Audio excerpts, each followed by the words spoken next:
I have the 2024 Chevy Blazer today, and this is the electric Chevy Blazer. This is the RS all-wheel drive, so dual motor, and it's kind of the sporty version. It's not the speedy version, but it's the sporty version. I love the red. This is the radiant red. There's a different red that's a little brighter than this one, but I love this one because it has some cool red accents inside as well that kind of all goes together really nicely. I will say my number one takeaway is that for $70,000, I want a sunroof. So I don't know why this RS trim does not have a sunroof. That's a thing I love. I know a lot of people don't care about that, but it's something I really love. Let's have a look and see if this has a frunk. All right. We have our windshield washer fluid right here.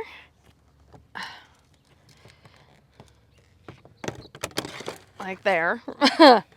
But it doesn't look like this opens, so I'm gonna say no frunk. Yeah, that's it. And another thing I will say for $70,000, I want Apple CarPlay.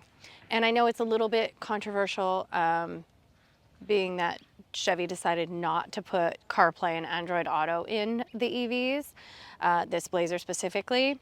But although the Google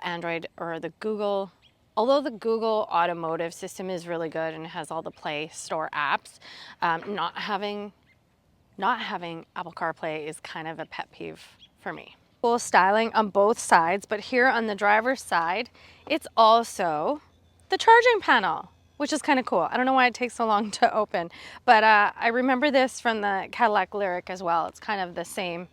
It's the same spot, kind of the same door panel.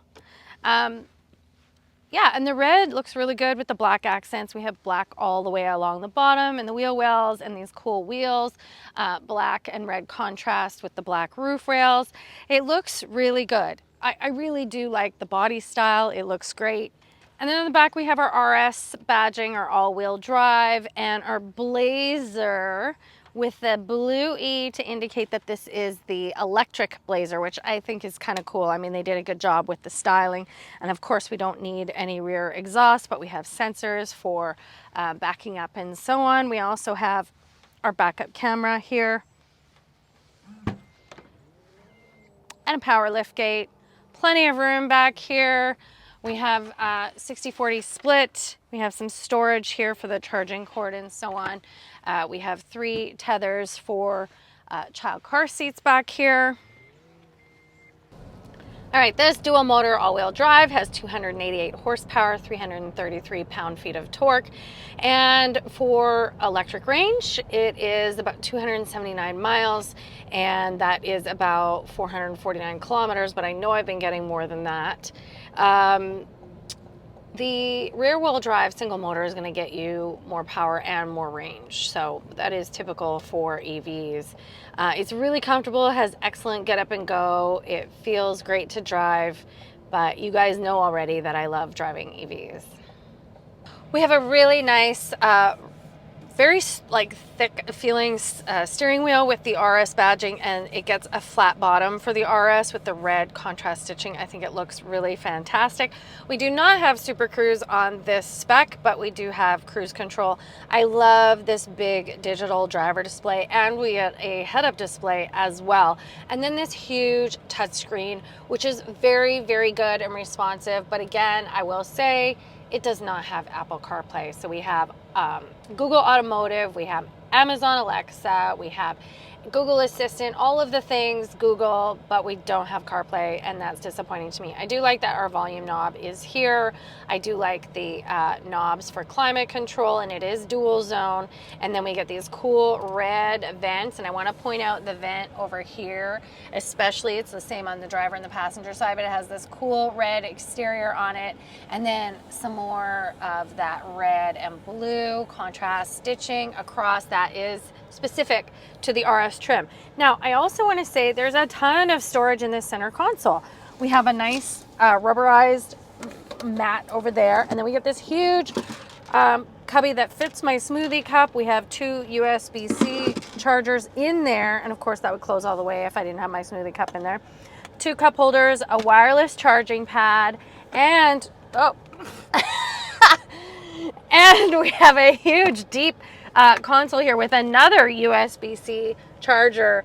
I love all of this storage. I think it's really important. And we get a camera rear view mirror. I really like the interior on this RS with the red and blue contrast stitching. It looks really, really good and sporty. We have a nice flat floor, heated seats, two USB-C, sorry, and we have these cool red round vents everywhere. And then of course we have a center armrest with two cup holders in it, and we have two ISOFIX. I think it's so interesting, like ISOFIX was a European word and now it's in a Chevy, but basically it just means we have two latch car seat systems for child car seats. Really nice door finishes. I actually really like this all. The only thing, again, I'm going to complain about is no sunroof. It's too dark in here. I would love a sunroof. So the Blazer EV starts around 60,000 Canadian dollars, around 50,000 US dollars. This dual motor, all-wheel drive, RS trim, as spec'd, 67,294 Canadian dollars, and if I priced it outright on the US website, about 55,000 US dollars. Now, those prices are before incentives, and because this is domestic, you qualify for incentives in certain places for EVs. So in Canada, it would be a national and a provincial tax credit or incentive to buy, which means a discount on this car. It's a great EV. I mean, there's so much to love about the Blazer, but I am disappointed about the lack of CarPlay and about the lack of a sunroof. That's just me. Leave me a question or a comment, and we'll see you soon.